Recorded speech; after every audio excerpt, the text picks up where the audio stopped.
Hi friends, இந்த வீடியோவில் நம்ம ஒரு ஷாக்கிங்கான இன்ஃபர்மேஷன் பற்றி தாங்க பார்க்க போகிறோம். அதாவது தங்க பத்திரங்களில் முதலீடு செய்தவர்களுக்கு இது ஒரு பெரும் அதிர்ச்சியான ஒரு இன்ஃபர்மேஷன்.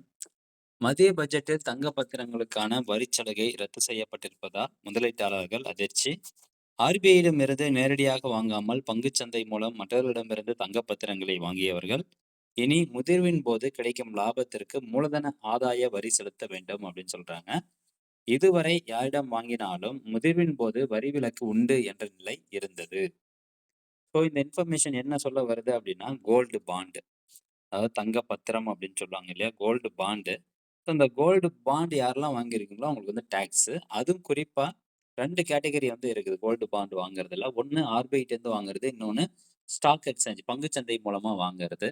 இப்போ யார்ட்டருந்து வாங்குனதுக்கு இந்த டேக்ஸ் போட்டிருக்காங்க அப்படின்னு பார்த்தீங்கன்னா, பங்குச்சந்தையிலேருந்து வாங்குனவங்களுக்கு டேக்ஸ் வந்து போட்டிருக்காங்க. இந்த டேக்ஸ் இந்த வரி விதிப்பு ஏப்ரல் 1, 2026லேருந்து அமலுக்கு வருது. ஸோ இதில என்ன பிரச்சனை அப்படிங்கிறத நம்ம பொறுமையா இப்ப நம்ம பார்க்கலாம். அதாவது டாக்ஸ் ஃப்ரீ எக்ஸம்ப்ஷன் ரெஸ்ட்ரிக்டட் அப்படின்னு சொல்லியிருக்காங்க. The tax exemption on redemption of SGB at maturity will now only be available at the original subscriber who purchase the bonds directly from the Reserve Bank of India. யாரெல்லாம் நேரடியாக Reserve Bank India மூலமாக அந்த gold bond, sovereign gold bond வாங்கியிருக்காங்களோ அவங்களுக்கு மட்டும் தான் இப்போ tax free எக்ஸம்ப்ஷன் குடுத்துருக்கோம் அப்படின்னு சொல்றாங்க. ஏப்ரல் 1, 2026லேருந்து நடைமுறைக்கு வருது. ஸோ இதுக்கு முன்னாடி எப்படி இருக்கு? அதாவது இப்ப எப்படி இருக்கு அப்படின்னு பார்த்தீங்கன்னா, யார்ட்டருந்து வாங்கியிருந்தாலும் நம்மளுக்கு டாக்ஸ் ஃப்ரீ எக்ஸம்ப்ஷன் வந்து இருக்குது. ஆனா ஏப்ரல் 1, 2026லேருந்து ஆர்பிஐ த்ரூ வாங்குனவங்களுக்கு மட்டும் தான் அந்த டாக்ஸ் ஃப்ரீ வந்து சொல்றாங்க. அதாவது இது எப்படி அப்படின்னு பார்த்தீங்கன்னா, இப்ப ஆர்பிஐ ஒவ்வொரு கோல்டு பாண்ட் அந்த வரிசை விதிகள் வந்து குடுத்திருப்பாங்க. ஒவ்வொரு சவரன் கோல்டு பாண்டுக்கும் ஒரு பர்ட்டிகுலர் டைம் லைன் வந்து குடுத்திருப்பாங்க.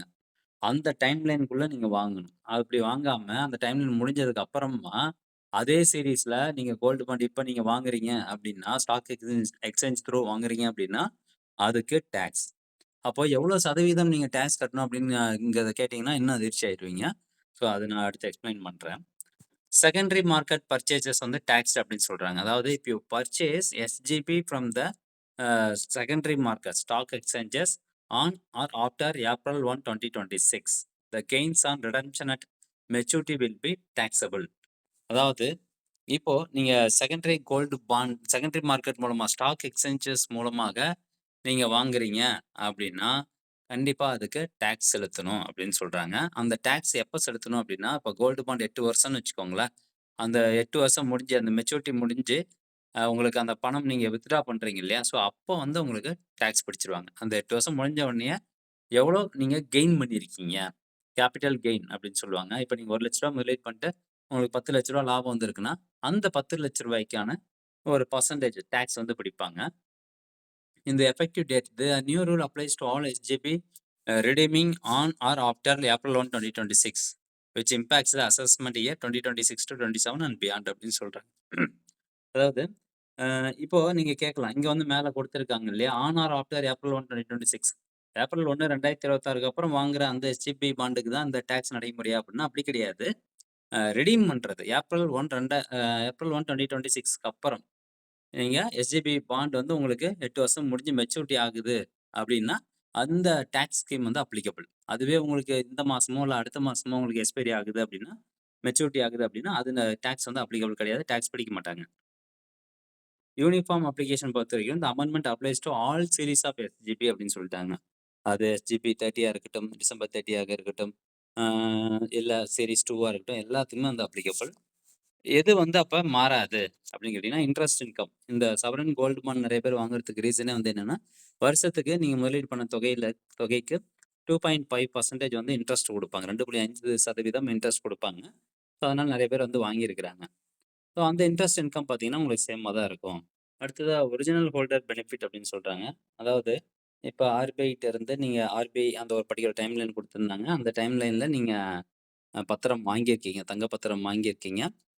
மெச்சூரிட்டி வரைக்கும் அந்த தங்க பத்திரத்த நீங்க சேல் பண்ணாம நீங்களே தான் வச்சிருக்கீங்க அப்படின்னா, டாக்ஸ் வந்து உங்களுக்கு ஃப்ரீ தான். எந்த ஒரு அ டாக்ஸ் பெர்சன்டேஜும் உங்களுக்கு பிடிக்க மாட்டாங்க. அதுவே ஆர்பிஐ சொன்ன அந்த டைம் பீரியட்ல வாங்காம, நீங்க அதுக்கப்புறம் ஸ்டாக் எக்ஸ்சேஞ்சில போய் வாங்கியிருக்கீங்க அப்படின்னா, கண்டிப்பா அதுக்கு டாக்ஸ் பிடிப்பாங்க. கேப்பிட்டல் கெயின் பிடிப்பாங்க. இப்போ இந்த கேபிட்டல் கெயின் டாக்ஸ் எத்தன பெர்சன்டேஜ் அப்படின்னு கேட்டீங்கன்னா, 12.5%. அதாவது இந்த பாண்ட் நீங்க இப்போ உதாரணத்துக்கு நான் சொல்றேன். ரூ. 1,00,000 இந்த பாண்ட் நீங்க வாங்கியிருக்கீங்க. 8 வருஷம் முடிஞ்சிருச்சு. வருஷத்துக்கு உங்களுக்கு 2.5% ரூ. 1,00,000க்கு 2.5%ன்னா, வருஷத்துக்கு உங்களுக்கு ரூ. 2,500 வட்டி குடுத்துட்டு இருந்திருப்பாங்க. அந்த வட்டி வந்து 2 விதமா டிவைட் பண்ணி 6 மாசத்துக்கு ஒரு தடவ வந்து உங்களுக்கு வட்டி குடுப்பாங்க. இதுதான் பாண்டினுடைய பெனிஃபிட். அந்த மாரி 8 வருஷத்துக்கு உங்களுக்கு ரூ. 2,500 ரூ. 2,500 போட்டு உங்களுக்கு வட்டி வந்துகிட்டே இருக்கும். ரூ. 20,000 கிட்ட வட்டி வந்துரும். அந்த 8 வருஷம் முடியும்போது, ஃபர்ஸ்ட் வருஷம் நீங்க ரூ. 1,00,000க்கு பாண்ட் வாங்கியிருக்கீங்க. 8 வருஷம் முடியும்போது, ஃபார் எக்ஸாம்பிள் உங்களுக்கு 11,00,000 இருக்குது அது. எக்ஸாம்பிளுக்கு நான் வந்து சொல்றேன். அப்போ கேபிட்டல் கெயின்ங்கிறது 10,00,000 வந்து கேபிட்டல் கெயின். அந்த 10,00,000ல 12.5% வந்து இப்போ டாக்ஸ் சொல்லியிருக்காங்க. 2026ல. இதுவே இன்னும் 4 வருஷம் கழிச்சு முடியுது அப்படின்னா, அப்ப எந்த மாதிரியான ரூல்ஸ் கொண்டு வருவாங்கன்னு தெரியாது. 12.5 வந்து 20 கூட போகலாம், 30 கூட போகலாம். பட் இப்போ இருக்கக்கூடிய நடைமுறைப்படி 12.5% டாக்ஸ் சொல்லியிருக்காங்க. அப்போ கேபிட்டல் கெயின் 10 லேக்ஸுக்கு 12.5% போட்டோம்னா, உங்களுக்கு 1,25,000 டாக்ஸ்லயே வந்து போயிரும். வரியிலேயே வந்து போயிரும். போன வருஷம் அதாவது இந்த மார்ச் 31 மார்ச் 2026 வரைக்கும் இந்த மாரியான ஒரு விதிமுறை அப்ளிகபிள் கிடையாது. போன வருஷம் இந்த கோல்டு பாண்ட் வாங்கும்போதெல்லாம் இந்த மாரிலாம் யாருமே சொல்லல. ஆனா, இப்போ ஸ்டாக் எக்ஸ்சேஞ்சில வாங்குன அந்த கோல்டு பாண்டுக்கு வரி 12.5% சொல்லிட்டாங்க. அப்ப ரூ. 10,00,000 உங்களுக்கு ஏர்னிங்ஸ் கிடைக்குதுன்னா, அதுல ரூ. 1,25,000 டாக்ஸே கட்டணும். அது மட்டும் இல்லாம இந்த கோல்டு பாண்ட் மூலமா வருஷம் வருஷம் ரூ. 2,500 நான் இன்ட்ரெஸ்ட் வருதுன்னு சொன்னேன்ல ரூ. 1,00,000க்கு. ஸோ அந்த இன்ட்ரெஸ்ட் அமௌண்ட் பார்த்தீங்கன்னா, உங்களுக்கு இன்கம் டாக்ஸ்லயும் எடுத்துக்குவாங்க. இன்கம் டாக்ஸினுடைய அந்த ஸ்லாபுக்குள்ள இல்லாம அதிகமா வருது அப்படிங்கிற பட்சத்தில, அதுக்கு நீங்க வரி கட்டணும். ஸோ ஃப்ரெண்ட்ஸ் இதான் அப்டேட்டு. இந்த தகவல் முடிஞ்ச அளவுக்கு நெறைய பேர் ஷேர் பண்ணுங்க. மீண்டும் அடுத்த ஒரு நல்ல பதிவில சந்திக்கலாம். நன்றி, வணக்கம்.